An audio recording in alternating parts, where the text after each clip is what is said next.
નમસ્કાર, હું છું પ્રિયા અને તમે જોઈ રહ્યા છો જનતા કી જાણકારી ન્યૂઝ। નજર કરીએ આજના સમાચાર ઉપર। દેવભૂમિ દ્વારકાના વરવાડા ખાતે થયેલા ચકચારી ચોરી કેસના આરોપીઓને ઝડપી પાડતી દ્વારકા પોલીસ। દ્વારકા તાલુકાના વરવાડામાં થયેલ 5.5 લાખના મુદ્દામાલ સાથે 2 આરોપી ઝડપી પાડેલ। ટેકનિકલ અને હ્યુમન સોર્સની મદદથી ચોરીનો ભેદ ઉકેલાયો, જ્યારે પકડાયેલા આરોપી ઉપર અગાઉ પણ ગુનાઓ દાખલ હોવાનો ખુલાસો।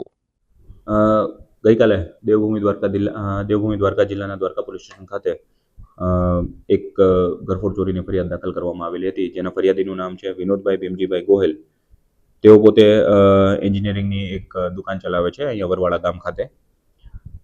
તેમની ફરિયાદ મુજબ તેમના દુકાનમાંથી 5.5 લાખની કેશ રકમની ચોરી થયેલ હોવાનું ફરિયાદ નોંધાવેલ હતી, જે બાબતની નોંધ લેતા ગુનો રજીસ્ટર કરવામાં આવેલો હતો। ત્યારબાદ પોલીસની ટીમો બનાવીને સર્ચ ચાલુ કરાવીને ઇન્વેસ્ટિગેશન ચાલુ કર્યા બાદ 2 આરોપી, જે એક છે ભરતભાઈ હરીશભાઈ પાણખાણિયા, જે પોતે ફરિયાદીના ભાણેજ થાય છે, અને તેમજ તેના મિત્ર એક મેરાજ હાજી સબ, આ બંને આરોપીઓએ ભેગા મળીને કોઈ પણ રીતે દુકાનમાં પ્રવેશ કરીને ચાવીથી લોકરમાંથી પૈસા 5.5 લાખ રૂપિયાની માતબર રકમ તેમણે મેળવી લીધેલી હતી।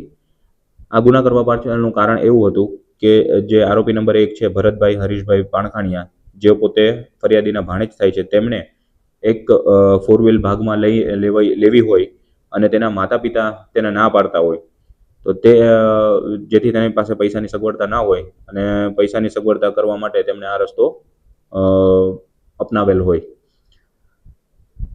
ત્યારબાદ આ બંનેની ગઈકાલ રાતે ધરપકડ કરવામાં આવેલી છે અને ચોરીનો તમામ મુદ્દામાલ રિકવર કરવામાં આવેલ છે, અને આગળની તપાસ હાલ દ્વારકા પોલીસ સ્ટેશન ખાતે ચાલુ છે।